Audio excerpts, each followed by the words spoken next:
A very pleasant morning to you all. Just respond. Good morning. Morning. How are you? Very fine. Yes. You are youth, no? So you are always joyful. Is it not? You are youth, so you are always joyful. नोंसोरो जोहोलावफोर नोंसोर जेब्लायबो रंजानांगौ. You have no responsibilities. नोंसोरो सेसोनि बुंफिननायनि जाहोना जाहैबाय You have no studies for these 4 days. So you are supposed to be very happy with all your friends. नोंसोरा बेयाव फैनायनि थांखि गैया नामा? जुदि थांखि दंब्ला नोंसोर जेराव जे खामानिखौ होयो बेखौ मोजाङै मावफुंनांगौ. You are supposed to be joyful people always. नोंसोर जेब्लायबो रंजानायनि मानसि जानांगौ. So dear friends, I just want to ask you today, you are very fresh, no? Just one small, fill in the blanks, okay? One small. लोगोफोर मोनसेल' सोंनो लुबैदों. नोंसोर दायो फुंगोरलै नोंसोर बयबो फ्रेश जाना दं नोंसोरनि माइन्ड ना? You can follow. This is only simple English. Just fill in the blanks. You are great people studying +1 and 2 and degree and all that. Very simple sentence. System मोनसे fill in the blanks बुंगोन. बियो मोनसे simple इंग्लिशआव जागोन. बेखौ जोङो fill up खालामनांगोन. God loves a dash. Can anybody fill? God loves a dash. Very simple. Every time we talk, no? Fill in the blanks जाहैबाय ईश्वरनि अननाया ... God loves a English, no? God loves a dash. Fill up खालामदो. Any answer is correct. It will be correct. Anybody can say. सोर बुंजेननो गोसो? ईश्वरनि अननाया fill up खालामदो अननानै. Any answer? Answer होनो हागोन? Just try, no? God loves a dash. बुंहरदो सिखारनानै बुंहरदो. Microphone गंसे होलाय अननानै. Please give a microphone. गेजेराव थांनानै हो.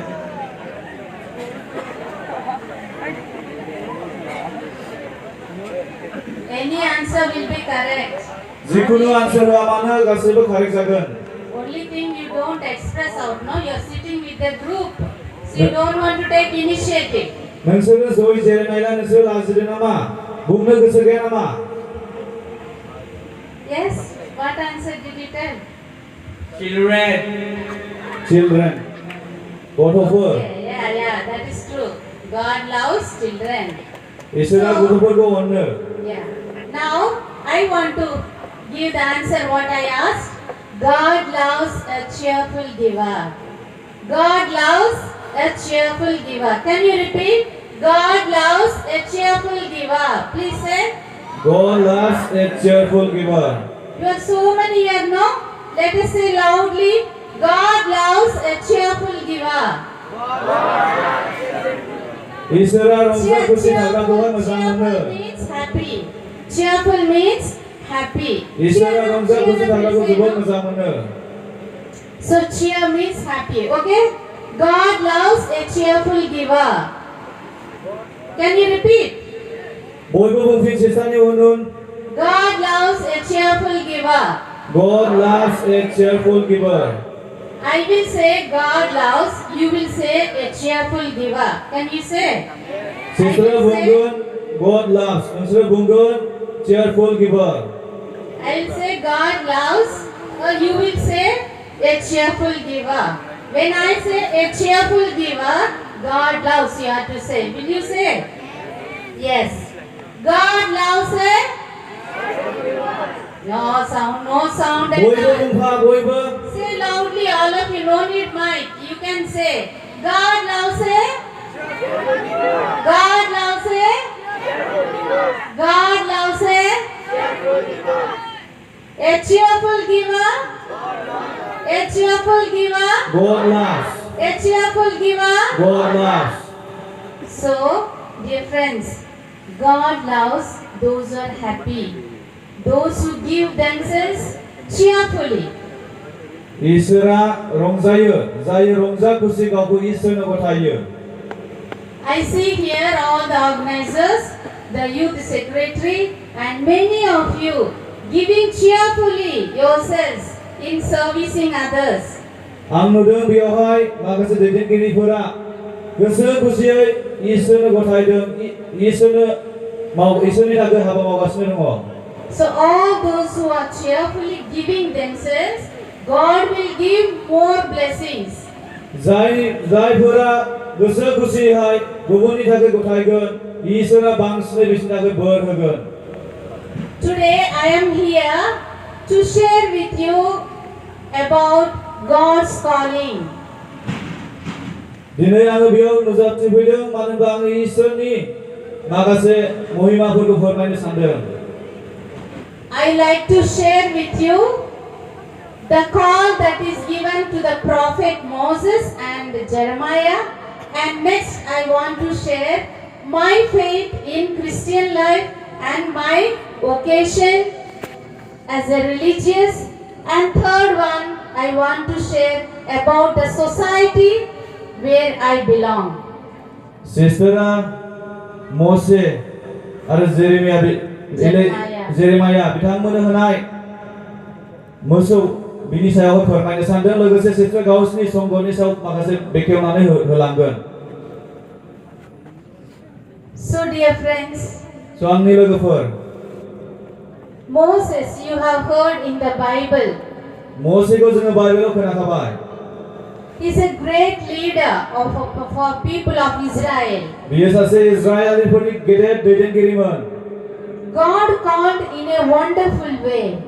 इसोरा बेखौ रंजानायनि मोनसे मोजां लामाजों लिंहरदोंमोन You know, God protected Moses by safeguarding him from the death of male child. नोंसोर मिथिगौ मोसेखौहाय इसोरा माब्रै उन्दै समाव थैनायनिफ्राय बासायदोंमोन And Moses was kept in the court of Pharaoh. बिनि उनाव मोसेखौहाय फेरो राजानि सिंहासनावहाय लांनाय जादोंमोन He was made as an adopted child. बेयावहाय मोसेखौहाय सासे बिमा बिफा गैजानि गथ' बायदि बेखौहाय खांदोंमोन He escaped from Pharaoh court and gone to his father-in-law's house. मोसेया राजउलानिफ्राय खारनानैहाय गावनि बिहावनि न'आवहाय थाहैदोंमोन And while he was grazing the sheep, God called him. जेब्ला मोसेया गावनि मेन्दाफोरखौ गुमदोंमोन बे समाव इसोरा मोसेखौ लिंहरदोंमोन God called Moses, Moses, come. He has called from the fire of the bush. मोसेखौहाय जिसुआ अरनिफ्राय लिंहरदोंमोन मोसे नोङो आवगायबो नोङो फै And Moses didn't want to look at that side, didn't want to answer the call of God. मोसेया जिसुनि लिंहरनायखौ नायनो गोसो गैयामोन जिसुनि लिंहरनाय फारसे आवगायलांनो गोसो गैयामोन He felt unworthy. बियो गावखौ समायथावै नंदोंमोन He wanted to escape from the call of God. मोसेया इसोरनि लिंनायनिफ्राय बारग'नो सानदोंमोन But God did not leave him. नाथाय जिसुआ इसोरा मोसेखौ नागाराखैमोन But God called him and made him as a great leader of people of Israel. नाथाय जोबथारनायाव मोसेखौ इसोरा दैदेनगिरि महरै सासे इजराइलारिफोरनि गेदेर दैदेनगिरि फसंदोंमोन Moses complained to God. मोसेया जिसुखौ कमप्लेन होदोंमोन God, I do not know to speak.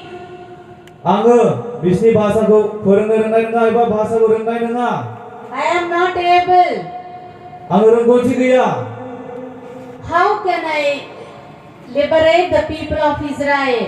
माबोरै आं इजराइल हादरनिफ्राय मानसिफोरखौ बासायनो हागोन Every time he was giving excuse to escape from the call of God. जेब्लायबो जिसुनि लिंनायखौ मोसेया खारखोमानो सानदोंमोन एक्सक्यूज खालामदोंमोन But God said, I will be with you.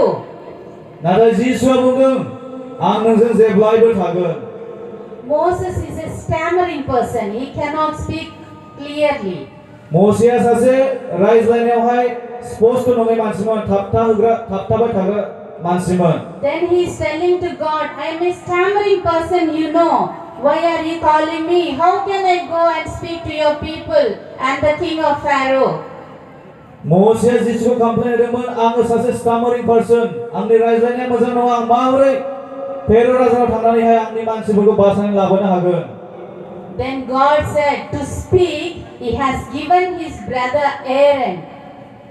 बे समाव जिसुआ मोसेनोहाय बिनि ब्रादार फंबाय एरानखौहाय हरदोंमोन। Then to do the miracles, he has given a stick in his hand. जिसुआ मोसेनोहाय मेजिक देखायनो थाखाय मेजिकल खामानि मावनो थाखाय मोनसे लावथि हरदोंमोन। So whenever people of Israel complained, wanted anything, he was doing miracles for the people with that stick. जेब्लानो इजराइल हादरनि सुबुंफोरा कमप्लेन खालामदोंमोन, मोसेया लावथिजोंहाय मेजिक देखायनानैहाय बिसोरखौहाय दैथुनदोंमोन। Then he asked to God, what shall I say to people whom I was sent?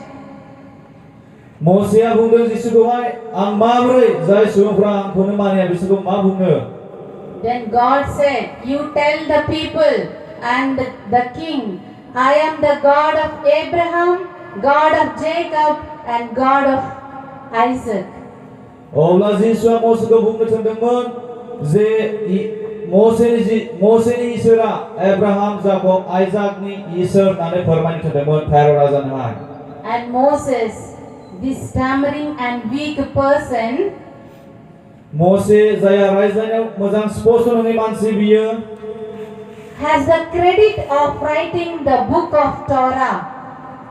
बियो मोनसे मोजां बिजाब थोरा, बे बिजाबखौ मोसेया लिरदोंमोन। And he led the people of Israel out of the suffering of the Egypt king. जोबनायावहाय मोसेया इजराइलारिफोरखौ इजिप्ट हादरनिफ्राय दैखोनानै लाबोनो हादोंमोन। And with the help of God, he made Israel to cross over the Red Sea.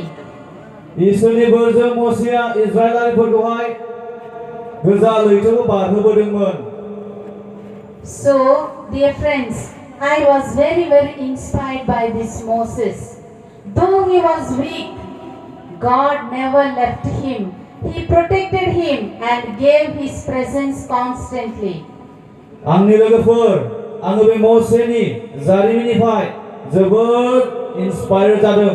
मानो होनोब्ला मोसे बायदि सासे दुर्बल रायज्लायनो रोङै सुबुङानो जुदि इसोरनि बोरजों एसेबां गेदेर खामानि मावनो हायोब्ला इसोरनि बोरा जों बयजोंबो थागोन। God needs our willing heart, our ready spirit. इसोरा जोंनि गोसो खुसि होनाय मैखुनफोरखौ नाजावगोन। If we say yes, he will take all the steps to protect you. जोङो खालि इसोरनोहाय yes एबा जोङो इसोरनि लिंहरनायखौ औ होननानै जोङो राजि जानांगोन। In the similar way, prophet Jeremiah, बेबायदिनो एखेयै नाबि जेरेमायायाबो when God called, he said, dear God, why are you calling me? I am so young. जेब्ला जिसुआ जेरेमाया नाबिखौ लिंदोंमोन, जेरेमाया नाबिया बुंदों, ओ इसोर नोङो आंखौ मानो? आङो दाबोनो जोहोलावसो। And he also told God, I do not know to speak. Jeremiah Nabia बुंदोंमोन, ओ इसोर आङो रायज्लायनो रोङा। Then he told, do not worry, I'll be with you. जिसुआ बुंफिनदों, नोङो सिन्था जानो नाङा, आङो नोंजों लोगोसे दं। And God put his word into his mouth and touched his mouth. अब्ला जिसुआ गावनि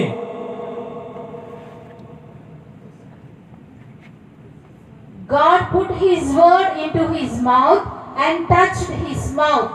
अब्ला जिसुआ गावनि सोदोबफोरखौ मोसेनोहाय गावनि सोदोबफोरखौहाय जेरेमायानो होदोंमोन। And he made him capable to speak with others. इसोरनि बोलो मोननानै जेरेमायाबो फोरोंनो रोंदोंमोन रायज्लायनो हादोंमोन And God said to him, अब्ला जिसुआ बेखौ बुंदोंमोन we can see this in Jeremiah chapter 1, 4 to 10. बेखौ जोङो जेरेमाया नाबिनि बिजाबाव फरायब्ला मोननो हागोन If you get time, it is nice to read one time. जुदि नोंसोर टाइम मोनोब्ला अननानै बेखौ फरायनो हागोन Then God promised to Jeremiah, अब्ला जिसुआ जेरेमायानो समाय लादोंमोन I have appointed you as a light to the nations. आङो नोंखौहाय संसारनि सोरां होननानैहाय अपॉइंट खालामदों You have to pluck and break down. You will be breaking down many things. नोङो गोबां बुस्थुखौ सिफायजोबगोन You will destroy and overthrow. नोङो बोफ्लेखावजागोन एबा डिस्ट्रय खालामजानानै नोङो गारहरजागोन Destroying injustice, inequality. नोङो गासैबो समान नङै एबा इनजास्टिसफोरखौ नोङो डिस्ट्रय खालामगोन बा फोजोबगोन And you will build and plant. नोङो नाथाय मोनसे मोजांथार बिफांखौ गायगोन Yes, dear friends, when God is calling us, आंनि नांगौ लोगोफोर जुदि जिसुआ जोंखौ लिङोब्ला God will make us able जिसुआ जोंखौहाय रोंगौथि गोनां खालामगोन and He will give His presence to us आरो गावनि दंनायखौ जोंजों लोगोसे थाफाहोगोन to destroy all inequalities and injustice. बेजों लोगोसे गासैबो इनइक्वालिटिस आरो And God will make you to build the people of God. बेजोंनो जिसुआ जोंखौहाय जों बयखौबो इसोरनि सुबुं खालामगोन And you will plant and reap the harvest. बिदिनो जोङो बयबो इसोरनि मोजां हाबाखौहाय गायगोन लोगोसे जोङो बेखौहाय फुगोन When we listen to God's voice, जुदि जोङो इसोरनि बाथ्राखौ खोनासङोब्ला God will give us responsibility. जोङोहाय जिसुआ गावनि इसोरनि खामानि होगोन You will be a light to the people नोंसोर संसारनि सोरां जागोन and you will build them. बेजोंनो नोङो मानसि खालामगोन This is what I got inspiration from Prophet Moses and Prophet Jeremiah. बिनि गेजेरजों आंखौ जोबोद इन्सपायर खालामदों माब्रै प्रफेट जेरेमाया आरो मोजेस बिसोरो सोलायहोनो हादोंमोन These prophets are not great people, very simple and incapable people. बे नाबिफोरा गिदिर मानसि नङामोन नाथाय साधारन मानसिफोरसोमोन But God made them great. नाथाय इसोरासो बिसोरखौ गिदिर खालामदोंमोन Same God also called me. एखे इसोरानो आंखौबो लिंहरदों And He has placed me in this religious life. बिदिनो इसोरा आंखौ बे इसोरनि हाबा मावनो दैथायहरदोंमोन Now I want to share about my Christian faith. दायो आङो आंनि ख्रिस्टियान जिबनखौहाय फोरमायनो सानदों The seed of Christian faith entered into my family इसोरनि एबा ख्रिस्टियान जोलैया जोंनि नखराव हाबदोंमोन through a veterinary doctor. सासे भेटेनारि डक्टरनि गेजेरजोंहाय My family is a Hindu family. आंनि नखरा मोनसे Hindu नखरमोन I have 5 brothers and 5 sisters. आंनि नखरावहाय साबा बिदा फंबाय आरो साबा बिब' बिनानाव दङमोन And I am the last one. आरो आंनो बयनिफ्राय उन्दैसिनमोन Many of them are Hindus also now also. दासिमबो गोबाङानो हिन्दु जानानैनो दङ The Christian seed has entered into my family ख्रिस्टियाननि बेगरा आंनि नखराव फोदोंमोन सासे through my mother who is very simple. आंनि बिमानि गेजेरजों जाया जोबोद simple The doctor used to come to our farm to treat the animals. बे डक्टरा जोंनि नखरावहाय फैनानैहाय एनिमल्सफोरखौहाय फाहामफैयोमोन Slowly my mother got used to that doctor and the Christian sharing. आंनि आइया बे डक्टरनि गेजेरजोंहाय मोजां सोमोन्दो लाखिदोंमोन।